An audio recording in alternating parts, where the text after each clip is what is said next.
Good morning. Welcome to the Carla Marie and Anthony Show. My name is Anthony. I'm Carla Marie. And there's a lot of things we are going to talk about today. But first, we've got a hype train going on. So thank you very much to everyone who has subscribed, followed, gifted subs, gifted bits, whatever it happens to be. We are in hype train level 3. Cool. And if we get through hype train level 5, we'll take a shot as we always do. Today's shot is a Kool-Aid shot. Ooh, that sounds fun. Kool-Aid shooter. And we only have 2 days to get the hype train this week. I know. If you heard us during the countdown, we are not going to have a show on Thursday because we are going to be in Dallas. There's this big radio conference called the Morning Show Boot Camp. It's like the Coachella of radio. It's where everyone goes. It's more like, do you know in The Office when the whole crew goes to the high school career day?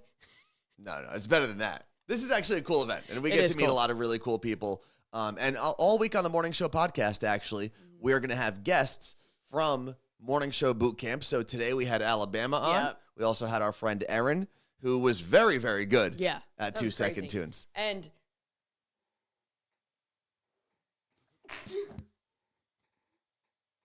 excuse me. Sneezy Marie and? We are on a panel. Yeah. It's called When Audio Isn't Enough. This will be our third panel at Morning Show Boot Camp. I've only ever gone Yeah. and been on a panel. I am moderating the panel. Mm-hmm. Anthony is a panelist. Thank you very much for everyone who got us through Hype Train Level 3. I see Jen in there. I see, who else? Oh, this is a good question, actually, from Kendi1791. How does the Hype Train work? Still new to the chat. Carla Marie? Can you make it so that I can see? See what? Like, the camera's not there. The camera's right there. No, but you had it so we could see. Yeah, but I need to see the chat, too. Well, you got to figure something out. Okay, I need a split screen. When we get a new computer, I will figure it out. Right now, I want to make sure I'm reading the chat. But this is different today, the way you're doing this. Yes. I don't like it. There. See, look, I'm not even on the screen. Well, that's why we were supposed to get ready beforehand, and I made sure you knew your spot. I need you to get up and push me. What am I stuck for? I don't know. Pull me. I don't know. I can't. We're both on wheels. We can't pull each other. Anyway, as Carla Marie gets herself situated. What is happening? As Carla Marie gets herself situated, a hype train is triggered when enough people in the chat, I forgot what our settings are, but enough people in the chat either follow the channel, subscribe to the channel, gift subscriptions, or cheer with bits, which are like tips, basically. So any of those 4 things contribute to the hype train, and you go up through levels with all of the different actions that people can take on the stream.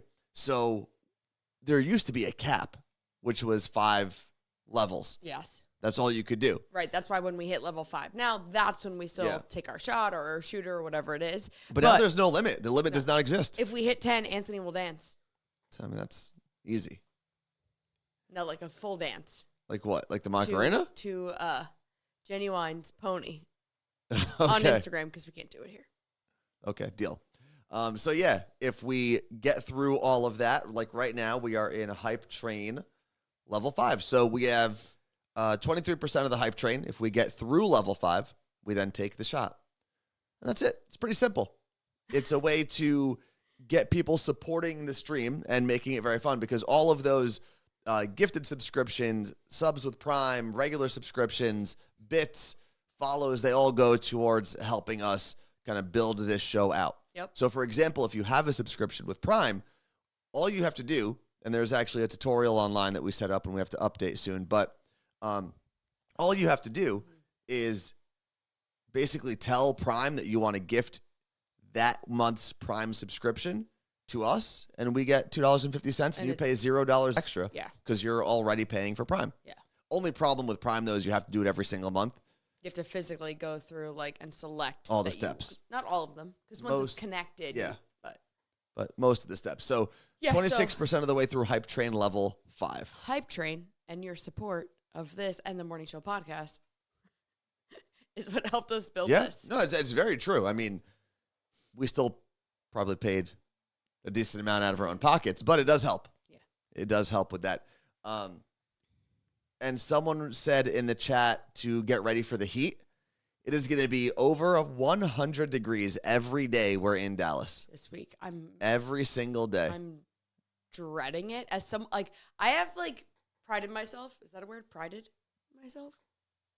Forever? Of, like, I love the heat. I don't care how hot it is. Mm-hmm. But it's going to be humid. Yeah. And we're coming from, like, and right now we've had, like, 2 cloudy, rainy-ish days in Seattle, which I literally don't know the last time I've seen that here. Yeah, it's been a couple months. May? Yeah. April? Like, but it's been 70 and cloudy. And we're like, oh, this is like such a nice break from the heat we've been having. And now we're going to go to Dallas where it's 35 degrees hotter. Yeah. It's going to be interesting. And it doesn't even get cold at night because it's over 90 degrees at night as well. So Dallas will be interesting, but we are going to see a bunch of people that we haven't seen in a long time. Yeah. We get to see Alabama for the first time since we got let go. Since literally our last show together. Yeah. Right? Because we FaceTime, but we've never seen her. We haven't seen her in person. Well, and part of that is because pretty quickly, there was COVID, and then pretty quickly after we got let go, she left that show, and then moved to Alabama. So it's not like we're seeing each other very often. Yeah. Let's see. This is the first week it isn't breaking 90, and that's in Kansas for Martha. So other things on the list, though. Carla Marie and Taylor Swift in L.A. We got to talk about that. What qualifies as a soft launch? I'll explain that. We did watch the Jake Paul and Nate Diaz fight over the weekend. I think I mainly watched it, and Carla Marie kind of enjoyed it in the background. Guys and the Barbie movie. We'll talk about that. And overheard couple fight. And I think there was something else on the list that I wrote. Oh, yeah. Unexpected stinky feet opportunity. Let me add that to the list as well. I don't think we're going to get through all that. We'll see what happens. So why don't we start, briefly, Taylor Swift and all that. Briefly? We're not going to spend a ton of time on there. Excuse me. Because there's something happening with the Taylor Swift shows. And I said earlier that I don't like to, what's it called? Rain on people's parades. But there's something I feel like that happened with the Taylor show that even Taylor wouldn't be happy with. And we'll talk about that. So, Carla Marie? Right, well, no, we don't want that opinion, but thank you. See, that's part of what I'm talking about. Just wait. Just wait.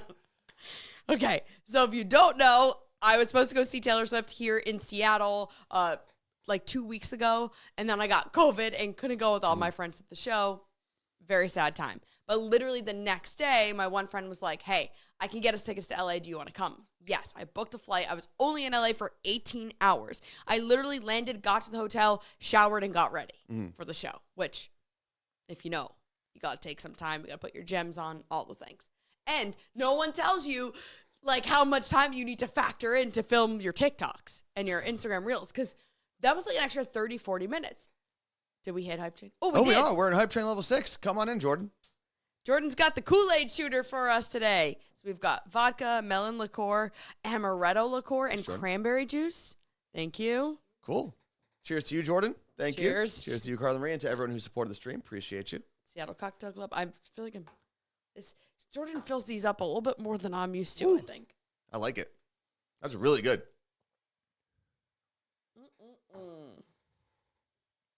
That is a delicious shot. Wow, that is so good.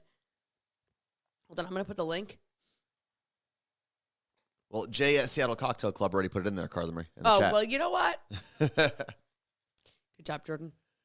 Okay, so it takes time to do your TikToks before Taylor. Just if you end up going to any shows, just keep that in mind. You need 30 to 40 minutes. Okay. Because I even had to film the end of one of mine at the show, which was not what I was prepared for.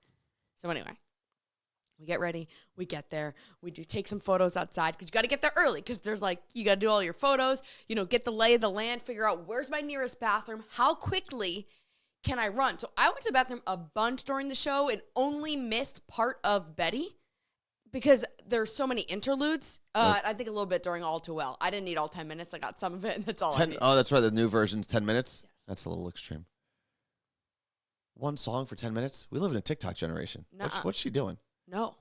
She said, F radio. I'm going to make 10-minute songs is what she said. So, overall, my experience at this show. Now, keep in mind, like, yes, I'm a Swiftie, but I'm not like, I have to ask questions about, like, oh, why do we do this? Or why did she say that? Or whatever. Like, I'm not, I don't ever claim to say that I know everything about her. It was, like, I could cry talking about it. I cried at the show. I had chills for, like, the first 10 minutes. It was it was the most incredible night of my life. The best performance I have ever seen. Every other concert, it's going to be real hard moving forward. Like, I said this after the show. I don't know how to fully explain this, and I don't know how or why, but it was the best night of my life. I can't even put it into words what it feels like, to see someone perform like that. Like, she does a 3-hour and 45-minute workout without stopping. Yeah. Other than when she sits to continue singing and playing on her guitar. Yeah. 3 hours and 45 minutes. I would be interested to see, like, how many calories she burns. Would you like to know how many I burned during the show? You probably had a different experience, but yes. Yeah. So I decided to turn on, I think one song in, I was like, I'm turning on my, what is this called? Watch. Your Apple Watch? What day did I go? Thursday. I burned 1,000 calories. Not bad. 3 hours? Standing the whole time, basically? Yeah. Makes sense. I'm out of breath talking about this because, like, it was just so cool. So obviously you're watching her perform, and then we're coming out of this post-COVID world where we haven't been around this many people, but then you're around this many people who are super positive and happy to be there and enjoying this experience. Like, it was euphoric. It's probably what cult members feel like when they're at, like, a big culty event. 100%. It's probably what religious people think when they're at, like, a mega church or, like, a huge gathering of some sort. I said afterwards, like, if you get offended by me saying this, I'm not sorry, because that's truly what it felt like to me. When people talk about how they feel in church, like, I don't get that feeling ever in church. I got that at the Taylor Swift show. Well, it's anytime you have a group of people going through similar emotions together, going through that journey together, that's the experience you're going to get.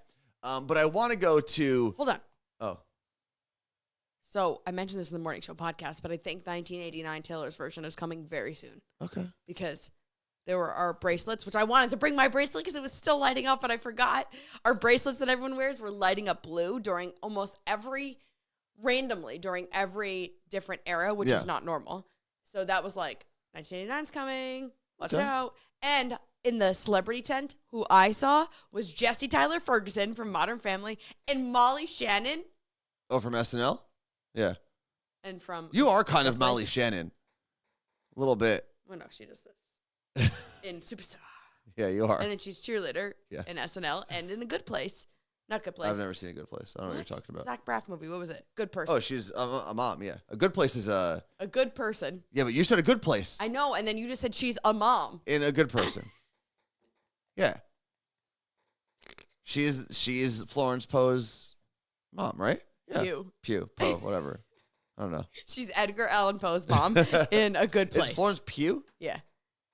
I guess I've been pronouncing it wrong the whole time. What are you going to do? Are you done? Because I need to bring up my problem with this whole Taylor Swift experience. Okay, so two things. Drown You Out said, can I make a Taylor Swift channel in Discord? And if you don't have the ability to, I will. Yes, let's do it. And then Martha said, how do you know that blue light isn't normal? Great question, because I didn't know why everyone was randomly screaming in the middle of a song. And I turned to my friend Colleen, who has been to a few shows. And I was like, what's happening? She's like, it's blue. And I'm like, yeah, but what is it? What? She's like, this doesn't normally happen. This means something. Yeah. And then everyone around me is like, it's blue. Ah. So blue means 1989. Yeah, it is the color. That is the color of that era. Yes. Great album. 1989, before this, was like her biggest tour, I believe, wasn't it? Well, no, Reputation was bigger. I feel like 1989 made more money than Reputation, no? So they just keep TikTok. going up and up and up. Got it. So here's my problem. And I've been to a Taylor Swift show. I've been to the Reputation tour. Yeah. I've seen her at some of the Jingle Balls and things like that. Yeah. My problem with this Eras tour and what it's become is I feel like some of the Swifties are becoming kind of like gatekeeper-ish, with all the things you need to know before you go there and all the things you have to do. It's like, oh, you didn't bring a bracelet? You're such a loser. Oh, you don't know this? You don't know how to say 1, 2, 3, let's go, bitch? You're so stupid. You didn't spend all your time figuring out all the moves. You're why you're wrong. Dumb. Here's why you're wrong.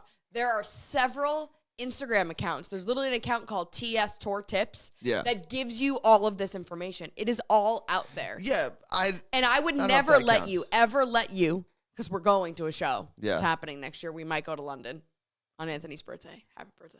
I mean, if you're paying for it. It's my birthday, so I don't have to pay. That buy one, get one Alaska Airlines flight. Okay. I would never let you go to the show unprepared.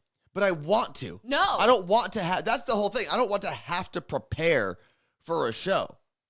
No. That's my problem with this. Because being like, 1, 2, 3, let's go, bitch. Like, you're ready to run through a wall when you do that. I'm telling you. Listen to me. No. You haven't been there. You don't even know what it's like. Gatekeeper right here. See, this is exactly what I'm talking about. You can't. I just want to go and enjoy it.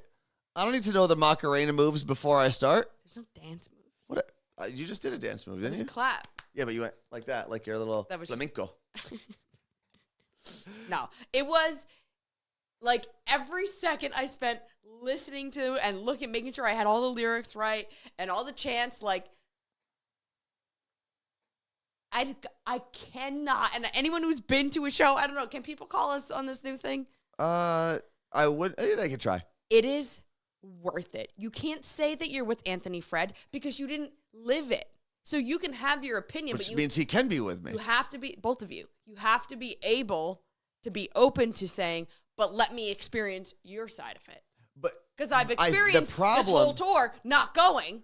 But the whole problem with me, and probably Fred agrees, is I don't want to feel like I have to do weeks of studying to go to a show. Well, then don't go.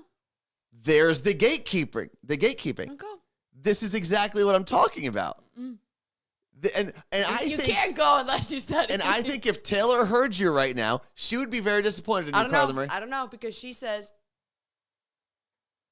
what? She does that when we do it, so she's all in on the chance. I think she would be very upset that you are trying to guilt people and say they are unworthy of going to a show. I didn't say you're unworthy. I just said you kind of did. Because you won't have the same experience. You'll just be like, oh, I'm at like a concert. I think I would have a good time. I've had a good time at almost every live show I've ever been to.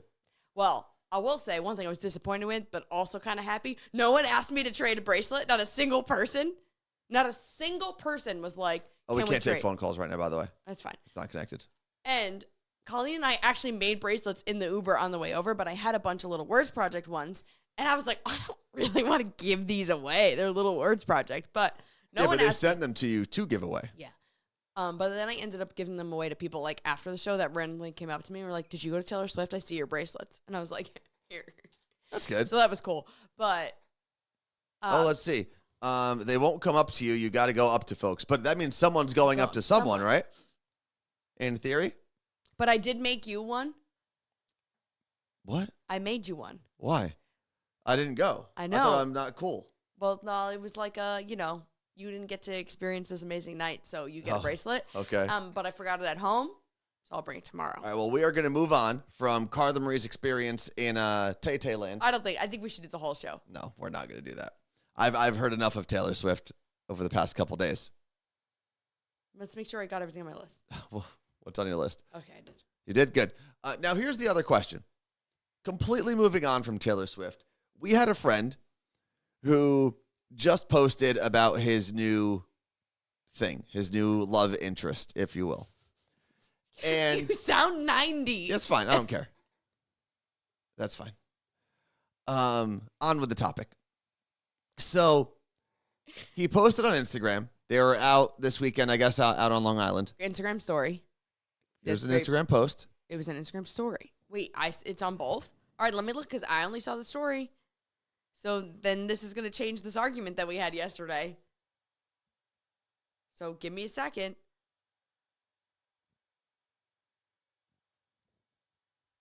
Waiting. Okay. I see the post. Thank you. And I apparently liked it. Okay, perfect. So if you're not familiar, the whole idea of a soft launch is when you start dating someone You don't just right away post like, this is my girlfriend on Instagram or Facebook or whatever. If you follow our friend John Camucci, Yeah. he definitely did the soft launch. Yeah, and it's where you clearly show that you are with someone now. Your posts are a little different. A lot and of it's times like, it's like cheersing your drink. yeah. Or maybe like a leg of someone laying next to you on the beach. Like there's little hints that you are now with someone, and it's a soft launch. You're letting the internet know you are with someone. You're just not letting the internet know who that person is yet. Yeah. And I mentioned that our friend apparently has a new girlfriend. Actually, he said, what'd you say? Yeah, say what you said. What did I say? You called it a boo thing. Yeah, I did. Boo thing. I was like, you are never allowed to say that ever again. So moving on. I mentioned, I said, oh, did you see so-and-so has a new girlfriend? And Carla Marie said, yeah, I saw the soft launch. To which I disagreed that it was a soft launch because it's a picture of the person. It's the two of them standing next to one another. And it said something about babe. It says in the picture. Hamptons summer vibes with babe. Yeah. Which that's not a soft launch. That's about as hard a launch as you can go. I'd say it's without saying something like, I love my new girlfriend. It's a medium launch. That's the launchiest launch you can have. Did we have a soft launch? No, unfortunately. Well, no, because we posted tune in tomorrow. That was a pretty hard launch. This is the opposite of a soft launch. Yeah, see, it's Meg, not Megan. That is a hard launch for sure. It's a grand opening. Yeah, exactly. I'm going to comment on the post. Is this a soft or a hard launch? Go for it. Is this a soft launch or a grand opening, I think, is how No. you should phrase it. Because there's nothing soft about that. It was the two of them standing next to one another, fully visible, tags and everything, tagging the other person, calling them babe, talking about a little trip together. Yeah, and he for the didn't say weekend. with a babe. He said with babe. Exactly. Babe. Babe. So I think other than saying, babe. hey, hello, world, this is my new girlfriend, I think that's about as hard a launch as you can make. Lisa said ours was a rocket launch. But then what it leads us to the actual question, which is, what exactly is a soft launch? How do you properly... I think not showing the person or they're in a group photo and you're not saying like, in the middle there is my significant other that you don't know about yet. I think if like they're in a group photo or if you're like cheersing on Instagram, you know. So you can't see the person or tag them. They can be in the photo in some capacity, but you're not supposed to tag them, mention them as your new boo thing. Sometimes you can tag them in a soft launch, I think. Really? Yeah. In a group photo or just like one-on-one? Either. Let's see. Claire said, I loved the way John Camucci, did his girlfriend post. She was the last photo. Yeah. Pretty slick there. Plus, for the algorithm, if you swipe through a carousel, it tells Instagram that people are more interested in those posts. So by saying it's the last one. Algae rhythm. Yep. We'll be, so at this morning show boot camp that we're going to in Dallas, it's us two and John in a room. But when I booked the room, I like just booked it as if it was just Anthony and I. So like whatever happens, happens. But then I was like, John, do you still need a room? And he's like, yes. Can I stay with you guys? Sure. And then I was like, we have a king.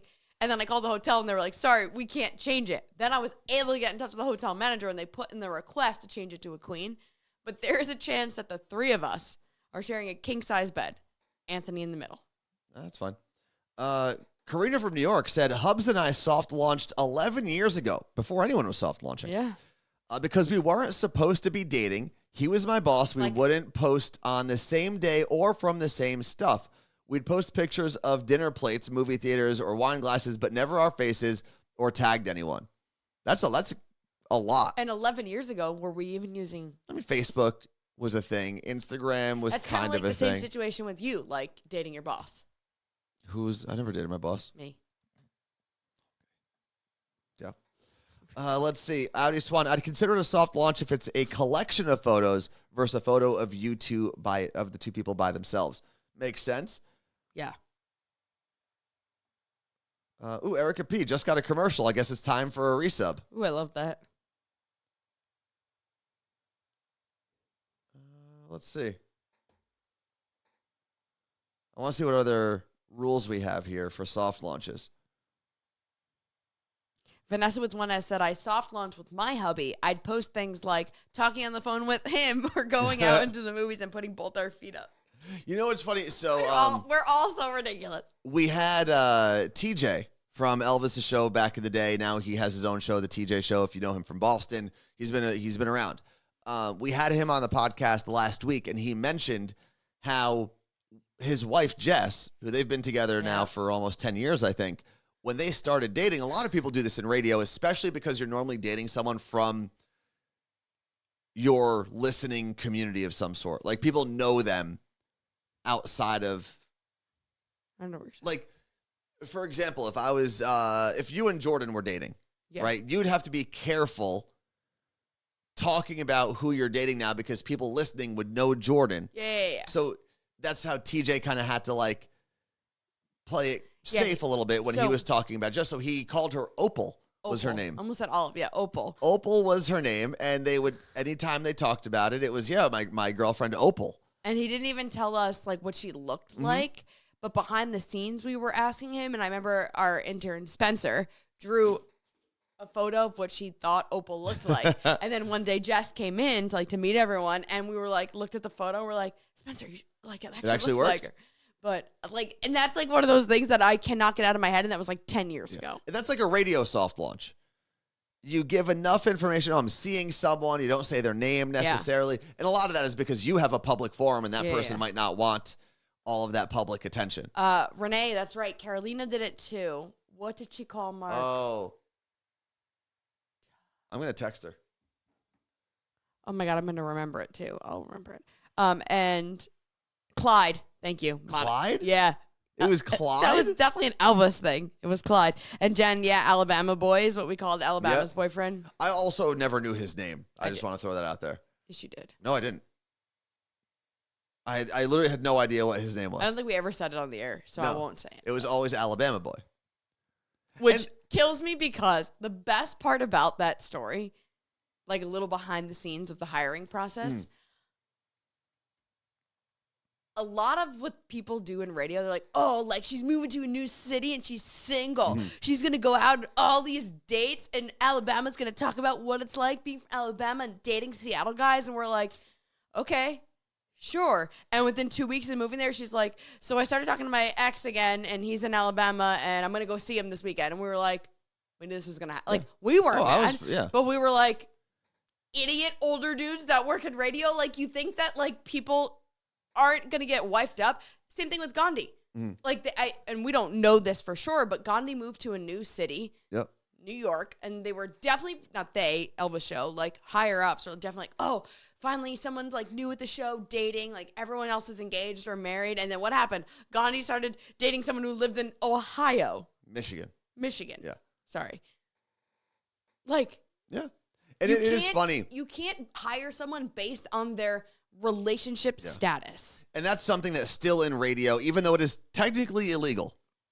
Because I don't even think in a regular job you're allowed to ask someone's marital status. But in radio, in a regular job interview. But because radio's a little casting. different and you're being, it's a whole different thing because it's like lifestyle based. There have definitely been people who have lost out on job opportunities because they are in a relationship. And the more committed the relationship is, the worse off usually, I would say only that the women are. Guys have never, I don't think a guy in radio has ever lost a job because he's been married to a man or a woman. Do you remember 2015 when I broke up with my ex-boyfriend? And we were at like iHeart Festival afterwards, and you came up to me talking about like a higher up, and you were like, they're very intrigued by the fact that you are now single. I don't remember that. I will never forget this. And it was along the lines of like, oh, now they want to start taking you seriously as someone who could be on the air. And I was like, yep. And then what happened 3 months later? We got offered our Seattle show. Yep.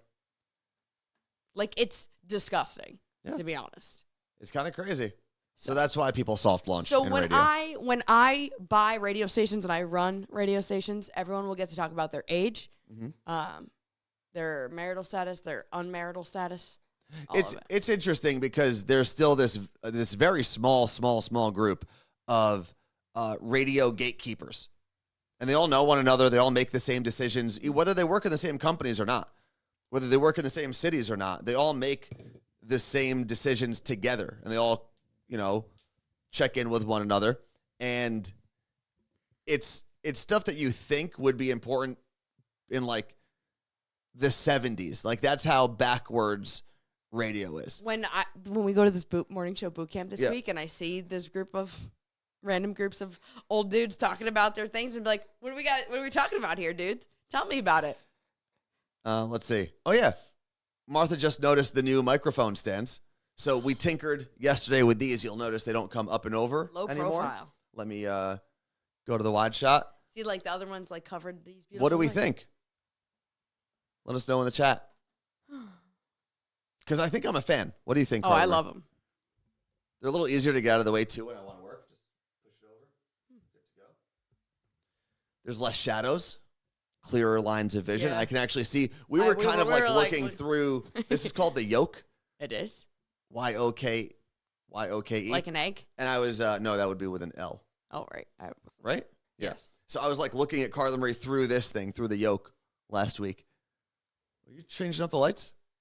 All right. Well, Carla Marie just got a game, so we have to move on before she loses interest. Jake Paul versus Nate Diaz. So this was the big fight. Carla Marie, you got to pay attention, please. Please. I needed water break.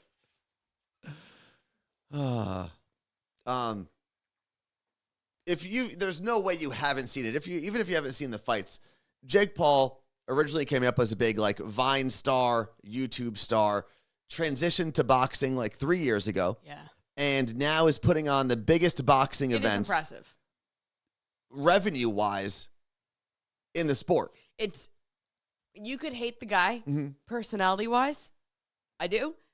And still appreciate what he's done for the sport, especially women in the sport. I do appreciate that. I think that's a sign of being an adult. I can hate him, but I appreciate what he's done. Here's the interesting thing. Early on, I was like, I don't know if I hated Jake Paul, but I expected to see him get knocked out a couple times. Because his first two matches were against non-fighters at all. It was another YouTuber and then Nate Robinson, the basketball player.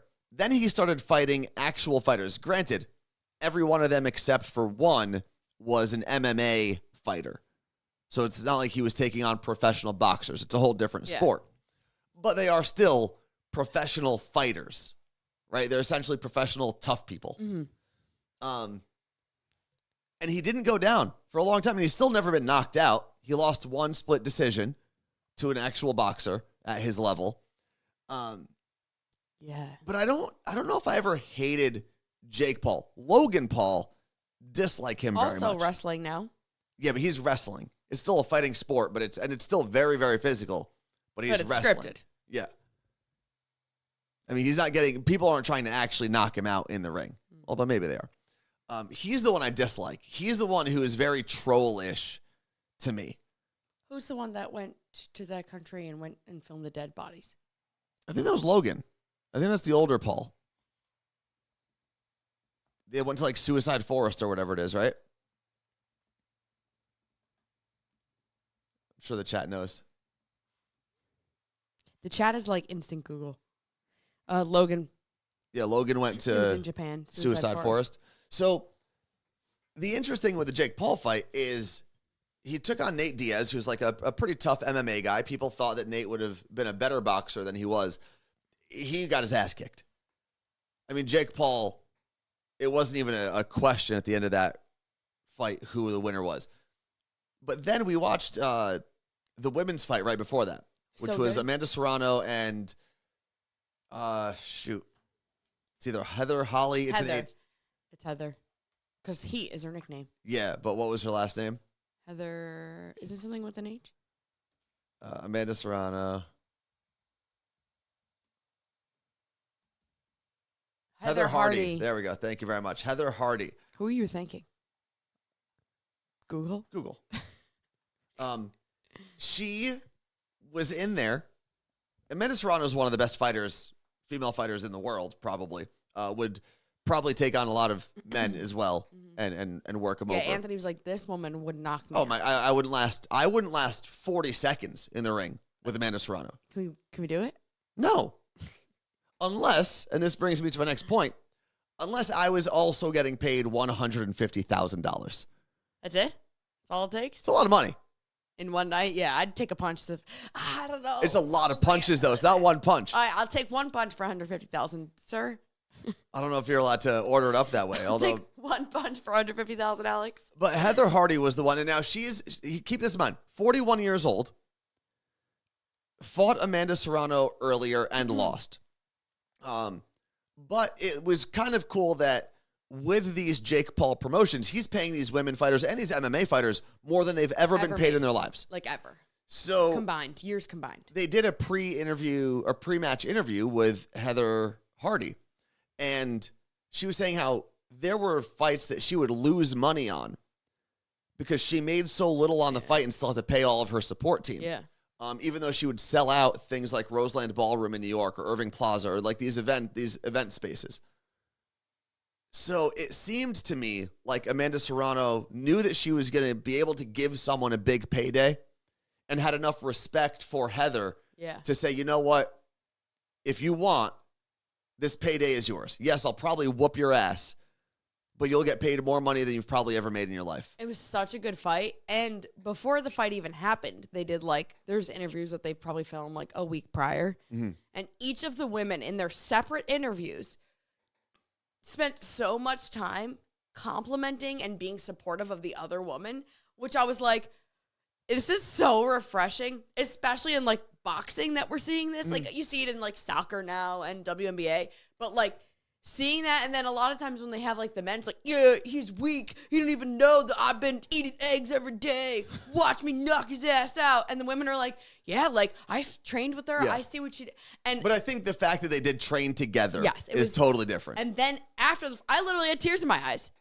After the fight, after these two women kicked the shit out of each other, they're standing next to each other, arm around each other, talking about one another and how strong they are as a human in general. And I was like, this is so freaking refreshing. I did there was a moment at the end of the match. And again, I mean, Heather it probably should have been stopped at some point because she was getting her ass kicked. But she just kept getting up. It was a real life. If you ever watched the first Rocky, it was a real life version of Rocky taking on Apollo Creed for the first time. Didn't win, didn't even come close. But the fact that she was still standing at the end of the match was insane. But there was a moment where they were arm in arm, kind of. Interviewer was talking to Amanda Serrano and tried to pivot to a possible next fight. Yeah. And Amanda Serrano had enough respect for Heather Hardy where she was like, you know what? Whatever happens, happens. This moment is for me and Heather. I'm not even trying to talk about the future right now. And she gave her, it's nice to give those people their roses when you have the opportunity to do that. And I think that the other difference between the trash talking, between the Amanda Serrano fight, which is women, and the Jake Paul fight, which is men, is you had two actual boxers in the women. So you didn't need all of the no one was nonsense. Trying to prove anything. Well, you didn't need all of the extra nonsense to sell a fight. Right, because if you were really talking about Jake Paul and Nate Diaz, you're talking about two guys who are not boxers, even though Jake Paul is making his name as one. So you need a lot of the theatrics to sell the fight. And the reason the women were able to make all of that money on that fight was because of how well Jake Paul sells fights. I don't know if anyone sells a product like the Paul brothers do. It's pretty annoying. And I guess we should all take a tip from them. Next thing on the list, Carla Marie. What are you trying to look up? Martha sent me, there's a TikTok of one of the announcer not wanting to announce that Jake Paul won. Well,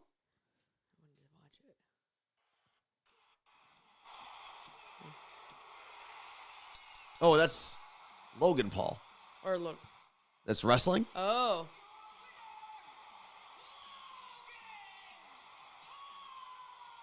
She's just sitting there doing that. That's so intense, sitting and having that much. Martha sent it in the chat, so you can watch it. She's so mad about it. That's hilarious. Yeah. Well, Logan Paul he's a troll. That also could be a part of It could be. The acting. I don't know anything about Logan Paul's storyline in WWE. What is he? Yellow something? I mean, he wore yellow. I don't know. It is probably just Logan Paul. It would be stupid for him to change his name in WWE. I feel like Logan Paul is the brand. Does he have like the problem child? Like, does he got a I don't know. nickname? If anyone knows about Logan Paul's, that woman. Thank you, marijuana. I was actually going to ask him. She's dating the guy that he beat, so that makes sense. So it's definitely part of the script. Yeah. No offense. Sorry, ruined everybody's day. Thank you, marijuana. Who I cannot wait to see tomorrow because I have not had a haircut or a shave since I saw him 3 weeks ago. Oh wow. And I am fuzzy. Here's what I think I'm going to do. I'm going to keep the top exactly as it is. Keep the length on top. F-boy. But the beard is what really needs to be cleaned because I am looking. Are you going to do the sides shorter? Yeah. Keeping the top. Yes. So you're going F-boy. I'm going pineapple. It's just going to be some frillies on top. Okay. Apparently Logan Paul and that woman, I don't know who that is, are engaged. Wait, Logan Paul is not engaged to that woman. I don't know. I'm just seeing what the chat, No, maybe in the storyline. The other guy. Oh, that's what I meant to say. Logan Paul's challenger, whatever. And I am not shaving the beard fully. It just needs to be cleaned up because the cheeks are kind of gross now. It's getting real weird here. Next on the list, Carla Marie. You've wanted to do this for 3 days, I believe. Yeah. Guys and the Barbie movie. Yeah, so I've been seeing, there's been articles about it and overall, like, buzz and talk about this in general, that you can tell so much about a guy by different things within the Barbie movie. So, okay. First off, if he's like, I'm not seeing that, immediate red flag, end everything. Maybe. I mean, listen, I like the movie. Wait. Then it's, okay, take him to, if he will go see the movie, what does he think of it? And it was like, if you have a guy that is like, that movie was awesome, then it's like, green flag, he's not sexist, he's supportive of women, and he can appreciate a funny movie. And I was like, that was you. Post-movie, you were like, that movie was amazing. And but I also don't think women should vote. Exactly. It's not the same. So anyway, fix yourself now before someone clips that. Whatever. Clip it. I'm going to clip it. Go for it. But I was like, no, you know what? I'm never doing it now because you're a dick. Why? Because you're a dick. What? I was going to say nice things about you. We'll go to the next topic. Moving on. Skip it. Okay, that's fine. So anyway, if you're dating someone who's a dick, don't date them anymore. Did you just break up with me? On the stream? Why do you have to be mean? What? I was joking. Move on with the topic. Well, anyway, it was about green flags and seeing how guys react to the Barbie movie. Okay. And if they're dicks about it, then they're obviously... About the movie? Like, how would they be dicks about the movie? I'm not seeing that. It's a girl's movie. Okay. Things like that. Or they see the movie and they're like, that was like mean to men. Like, they can't appreciate the fact that it was like it was making a joke about everything, but also going around the serious route of what it's like for women. Mm-hmm. And a guy that's like, whatever, it's not like that, or kind of brushes it off, is a jerk.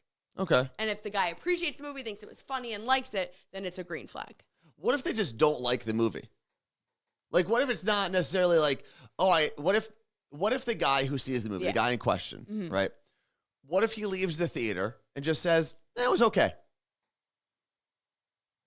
He doesn't have an issue with the message of the movie or the whatever.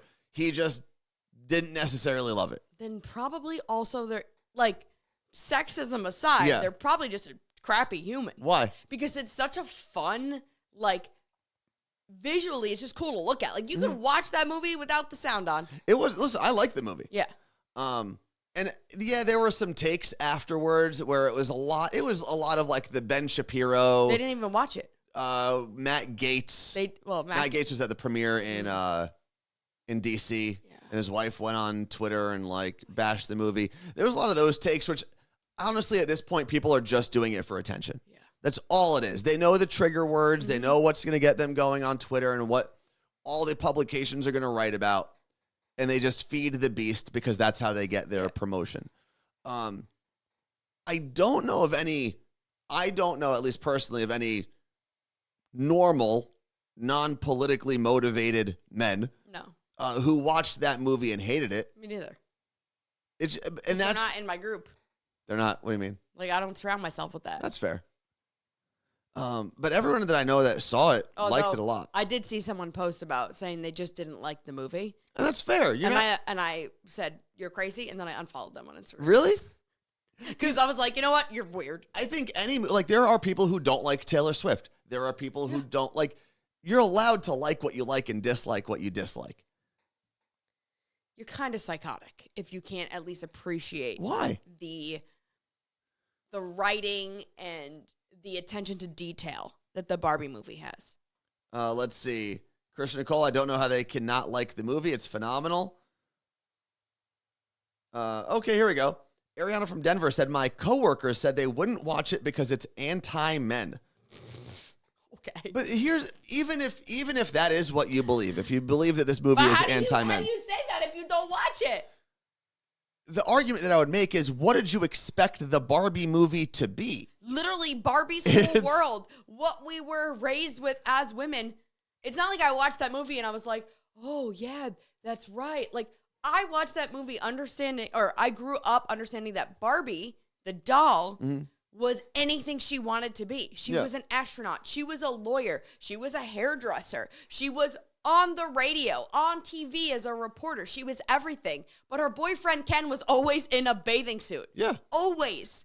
That was it. So since the 70s, you could be all mad about it now, but Barbie, if you want to say anti-man, has been anti-man since the 70s. And I think the whole idea of the movie, because there were people that said, oh, well, the men and the women in that movie never learned to coexist, technically. It's always either a man's world or a woman's world. And the whole point of the movie really is that neither of those are preferred. Right. Right? The whole idea of the movie is when you make someone feel like they are not important, they are going to the whole reason Ken but turns into this thing, this monster for a little bit, is he realizes that he's never been anything and never had any opportunities. Right. So he finally he learns how to seize that and becomes power hungry. Which, if you go to the real world, right, and you look at in our society at that is essentially almost how Barbie was created. Yes. It was, women don't get to do whatever they want. It's not fair.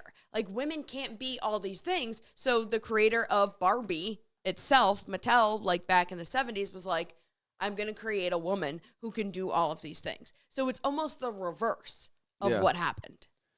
But that's the whole point. The whole point really is making one group of people feel inferior to another is probably not the best route for a society. Right. It's literally the whole point of the movie. Whether it's for men or women, it kind of has the same message. This is just the example they use because, again, it's a movie about Barbie. A doll. And that's the one thing, was it Matt Gaetz' wife posted something about how it's like a low T movie, which is low testosterone. It's a term that people love using these days. To which I would just respond, if I ever met Matt Gaetz' wife, it was a Barbie movie. Right. If you want a high T movie, go watch Rambo. Go watch the Fast and Furious franchise. That same weekend, you could have watched Mission Impossible. And Barbenheim and Oppenheimer.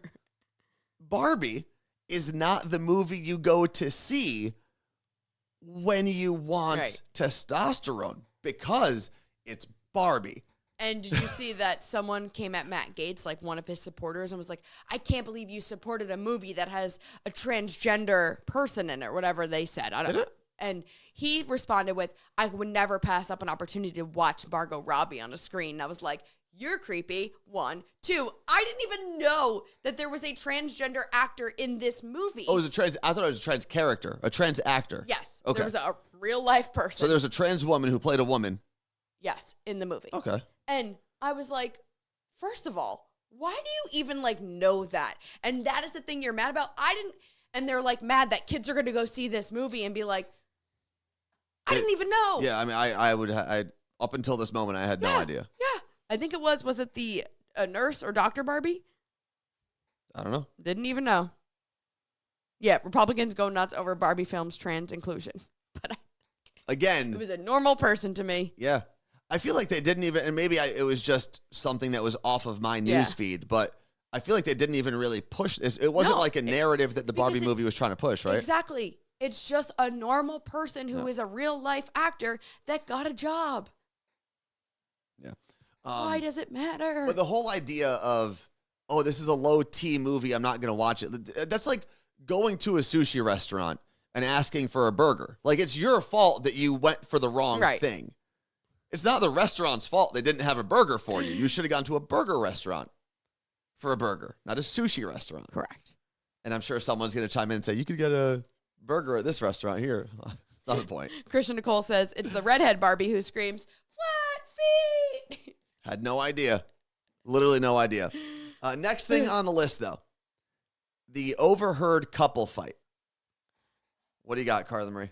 When I landed Friday morning back from LA, I was on the tram thing at SeaTac Airport. Mm-hmm. It's kind of like a subway. And I'm standing next to a couple. And the conversation started with, I think she said, or he said, well, I guess it's a trend to get invited to a wedding now without a guest. Okay. So I think that was the basis of what then proceeded to be an argument. So the fact that one of them was invited to a wedding and the other one wasn't? Yes. Okay. So it sounds like he got invited to a wedding without her. Okay. But that's not what they argued about. They basically had a nothing argument, and I was just listening to it. I was half asleep, and I was like, I just want to tell them both to shut up, but I didn't. She then says something like, yeah, but I don't know if it had anything to do with the wedding, but all I heard was, yeah, and I planned this whole day for us. It took me so much time to plan this. And he said something like, I couldn't hear what he said. And she's like, yeah, but you're sarcastic. He's like, yeah, I'm just being sarcastic. I'm joking. And she's like, but do you know, it took Weird. I feel like we just went through this event. It took me so much time to plan this wedding, this date for us. And he's like, I know, and I appreciate that. And as they're getting off the tram, I hear, but you don't act like you appreciate anything. I was like, you guys just had a long-ass flight. I gotta go. How loud was this fight? The end, when she yelled, was pretty loud. But I was right next to them, and I had my headphones in. They weren't playing, but they're noise-canceling. So and you still heard them. And I still heard them. Man, it's so hard for me when I overhear an argument, regardless of what contributed to the argument or who is right and who is wrong. If you're in public and you're screaming at someone and it's not an actual emergency, right? You're talking about something that happened prior. Anytime that happens, I immediately default to the person screaming is wrong, which is probably not the truth. Right. The person who's screaming has probably been triggered by the person who's not. Most times. But when you're doing it in public, I immediately think, like, you don't know how to act. Well, and the best part was they get off the tram, she yells that, and he says something like, all right, which baggage carousel were we? And that, I mean, listen, traveling will do that to you. Yeah, like Claire said, stress, lack of sleep from traveling might have played into the role in that convo. Absolutely. 100%. That does make a lot of sense. I've never been one, I don't think at least, to publicly argue. Like, to just get into screaming matches in public. It's such a weird concept to me. And I'm not saying if you do it, you're a terrible person.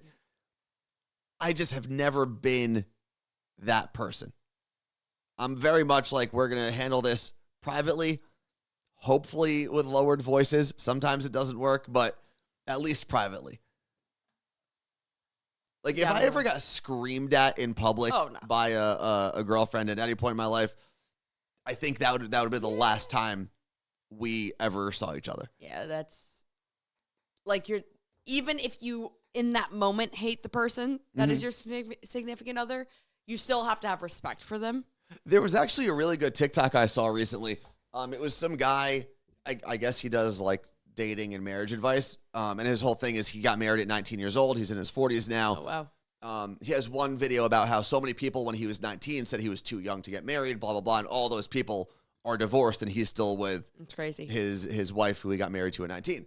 The other part was he has, I guess, like a 3-tiered system to how they fight, or like 3 rules to fight. You can fight about anything as long as you follow these 3 rules. And the most important of the 3, I don't remember the first 2, but the most important of the 3 was always remember that you are arguing with someone that you love. Yeah.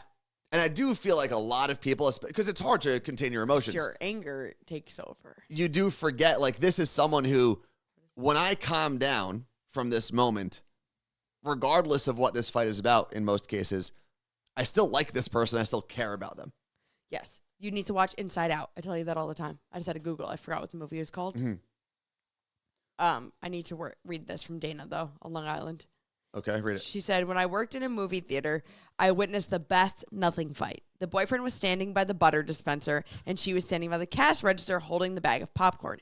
And he kept telling her, I need you to come here so I can put the butter on the popcorn. And she went off about how he can't do anything without her. It went on way too long before she realized she had the popcorn. Oh, So she didn't even realize she had it. Happening. That's fair. I also saw a message from It's Meg Not Megan. My ex and I fought at Disney in front of an elderly couple waiting for the bus. I felt so bad for them. So my question to you, Meg, if you feel like expanding on this, what was the fight about? What was it doesn't matter. It's Disney. What was such a big deal that it had to be handled there in front of this elderly couple at Disney? Now I can predict two things. It was the end of the day. They were at the bus. It was either the end of the day or the beginning of the day. If it's the beginning of the day, you got a late start, and you got to get to Magic Kingdom before it gets crazy with all the kids. If it's the end of the day, you are exhausted, and nothing is off limits. And that's the thing. I get it. There are times where, because this is an emotional thing, it just comes out. Mm-hmm. I'm not trying to say that if you get into a fight in public, you're a bad person. Right. Even if it is in bad taste, it doesn't mean you're a bad person. Mm-hmm. It's just, it's one of those things, man. Let's see. It's Meg, not Megan. Okay, I didn't see anything yet. No, I'm looking. For the mailman, I always say, in a war of words with someone you love, you never fire real bullets. That's good. And that's something I did have to learn. And I don't know if it's like the angry Middle Eastern in me, because I guess there was a study done, and Lebanese people are like the third angriest people on the planet, which I totally believe. You still got some of it in there. Not Not towards me. I have a lot of it in there. But I have a lot of it. I bottle it all up now. And then that's why I go to the gym so often. Sir, you need therapy. So I had to learn at one point, even if you want to win an argument, you don't need to break the other person to do so. Right. And there was definitely a time, and I had exes who also argued the same way I did. And it was like you won that argument at all costs. Even if it hurt the person's feelings, whatever it did. And there's a reason that those relationships no longer exist. And I was a big part of that. So Meg just said it was 9 a.m. when she was in Disney. Okay. It was 9 a.m. Coffee hadn't kicked in yet. I don't even remember what we fought about. He just liked to fight, hence an ex. Yeah, and some people do like to fight. I'm sure your exes are somewhere talking about you. Absolutely. And they're right for that version of me. They're not wrong. I'd assume they're not wrong. Can we call them up? Not now. I think we should do sit-down interviews with them. Go for it. Like 2020 style. And what would you ask them? And I will interview them. Yeah, I know. What would you ask them? What was the biggest issue you had in your relationship with Anthony? Yeah, his temper, probably. It's probably the answer. What did he get mad about? Everything. Like about what they wore? No, not really. That was never really a concern. If they talked to other dudes? I was a very jealous person for a long time. Oh my God. But that kind of jealousy also, oftentimes you'll realize it's reciprocal.